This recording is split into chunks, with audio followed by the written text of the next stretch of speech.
ఇప్పటికీ doors are open, వాళ్ళు చేయొచ్చు. వాళ్ళు దాన్ని ఏమంటారు, ఉద్యమం కానీ సమ్మె కానీ ఏది చేసినా దానికి ప్రాపర్ ప్రొసీజర్ ప్రకారమే నోటీసులు ఇవ్వడం ఏదో జరుగుతుంది, చూస్తారు.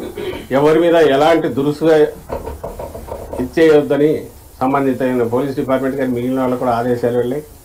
ఓన్లీ థింగ్ ఈజ్ ప్రత్యామ్నాయ ఏర్పాటు చేయకపోతే ఈ సప్లై ఏదైతే ఉందో చేయాల్సిన డిస్ట్రిబ్యూషన్ కానీ మిగిలినవి, అలాగే పిల్లల్ని చూసుకోవడం, వీటి యాక్టివిటీకి సంబంధించినంత వరకు ఇబ్బంది వస్తుంది. కాబట్టి ప్రత్యామ్నాయ ఏర్పాటు చేసేటప్పుడు ఎవరైనా అడ్డం వస్తే సహజంగానే దాని మీద ప్రభుత్వం చర్యలు తీసుకోవాల్సి ఉంటుంది.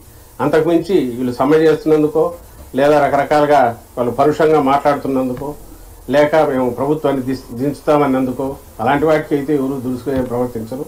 ప్రభుత్వం వైపు నుంచి పూర్తి సమయవంతం ఉండమని ముఖ్యమంత్రి గారు చెప్పారు. గత ప్రభుత్వాల్లా కాదు. అని బాధ ఏంటంటే ఆ మాటల్లో జైళ్ళకైనా వెళ్దాం, ఏదైనా చేద్దాం అనడానికి ఇది డీల్ చేస్తున్నది ప్రభుత్వంలో అంతర్భాగమైన మీరు ప్రభుత్వం మీదే ఇది చెప్పి చేయడం అంటే, చేయగలిగితే ఇప్పటికే చేసేవాళ్ళం, చేయలేని పరిస్థితుల్లో అర్థం చేసుకోమని ఇటుపక్క అడుగుతుంటే ఇది తెగేంత వరకు లాగడం అనేది కరెక్ట్ కాదు.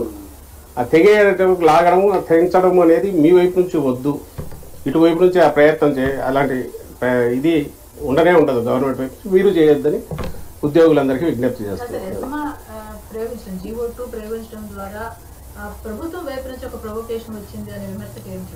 అది ఎసెన్షియల్ సర్వీసెస్ కాదమ్మా, ఎసెన్షియల్ సర్వీసెసే కదా. కాదని ఎట్లా అనుకుంటారు నాకు అర్థం కావట్లా. ఇది కానీ రేపు మున్సిపల్ దీని కానీ పెడితే అక్కడ కానీ ఇవి ఎసెన్షియల్ సర్వీసెసా కాదా? ఎసెన్షియల్ సర్వీస్ కాకుండా పెడితే అనుకోవచ్చు. కాదని మేము అనుకున్నామంటే కాదని అనుకోవడానికి ఎట్లా? దానికి ఉంది, ప్రొవిజన్ ఉంది కాబట్టి.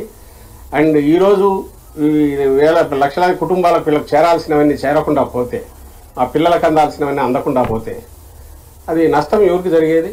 నాట్ ఓన్లీ బడ్జెట్ ఇది కాదు, ఇప్పుడు వచ్చినవైనా సప్లై చేయకపోతే, మనం అనుకున్న ప్రభుత్వం అనుకున్నది చేయకపోతే, ఆ చేయాల్సిన అంగం ఏదైతే విభాగం ఏదో ఉందో అది పని చేయకపోతే, ఒక ఎసెన్షియల్ సర్వీసెస్ ఫెయిల్ అయినప్పుడు దానికి సంబంధించినంత వరకు ప్రభుత్వం దాని బట్టి మూవ్ కాక కుదరని పరిస్థితి ఉంటుంది కదా. దాన్ని ఎందుకు అర్థం చేసుకోరు అంటున్నారు. లేదు మీరు మన చంద్రబాబు నాయుడు గారు చెప్పమనండి, ఇది ఎసెన్షియల్ సర్వీస్ కాదు, వాళ్ళ ఉన్నన్నాళ్ళు రోడ్డు మీద ఉన్నామని చెప్పండి.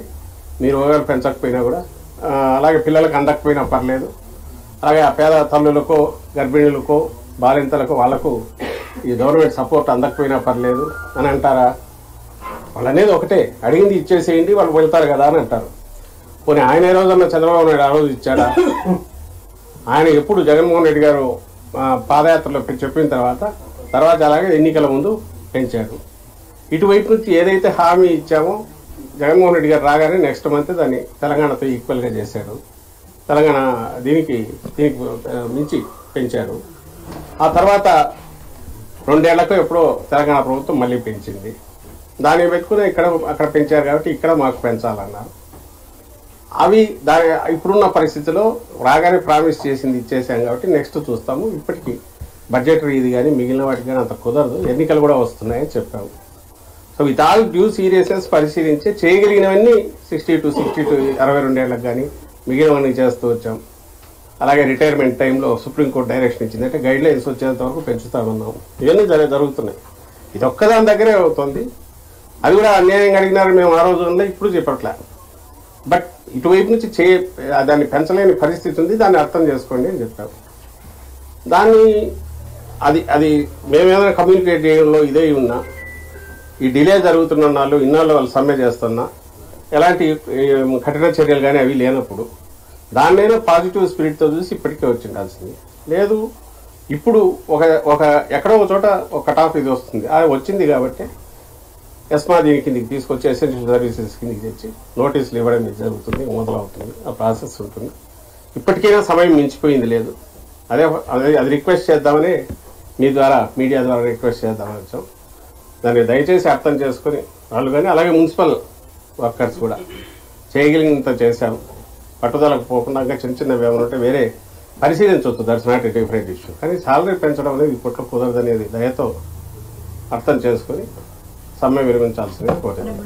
మున్సిపల్ ఇప్పటికైతే ఏం లేదు, చర్చలు జరుగుతున్నాయి, రిజాల్వ్ అవుతుందని అనుకుంటున్నాము. మళ్ళీ కూర్చున్నాం. అంగన్వాడీ దీనికి సంబంధించి కూడా వాళ్ళు ఈరోజు మళ్ళీ వచ్చినట్టున్నారు సిఎస్, అది కూడా రిజాల్వ్ అవుతుందేమో అని ఆశ ఉంది. బట్ ఈలోగా నేను ఈరోజు వాళ్ళ స్టేట్మెంట్లు కానీ పొలిటికల్ పార్టీస్ దాని ఒక స్టాండ్ తీసుకోవడం కానీ, అలాగే మొన్నటి వరకు 19 వరకు అధికారంలో తెలుగుదేశం పార్టీ కూడా ఒక పొలిటికల్ స్టాండ్ తీసుకొని రావడం కానీ, అలాగే వీళ్ళ దాంట్లో కూడా ప్రభుత్వాన్ని దించేయగలమనే ఇది కూడా మాకు ధీమా ఇచ్చారు ఆ పార్టీలు అంటుంటే, అది ఎక్స్ట్రీమ్ పొజిషన్ అలాంటివి తీసుకోవడం ఉద్యోగులుగా ఉన్నవాళ్ళు. అది నిజంగా కరెక్ట్ కూడా కాదు. అండ్ ప్రయత్నం ఎవరైనా చేయొచ్చు, ప్రతి ఓటు దించడానికి వేయచ్చు లేదా నిలపడానికి వేయచ్చు. కానీ మేము 1,00,000 మంది ఉన్నాం కాబట్టి మేము కలిసి ఇచ్చేయగలం. అంటే ఇది 5 కోట్ల మంది ఉండే రాష్ట్రం. వాళ్ళు ఏదో ఆవేశంగానో ఇంకోదానికో రెచ్చగొట్టే రకంగానో పొలిటికల్ పార్టీలు చేస్తే ఆ ఉచ్చులో పడొద్దు, వాటికి బలిపశువులు కావద్దు అనేది మా విజ్ఞప్తి.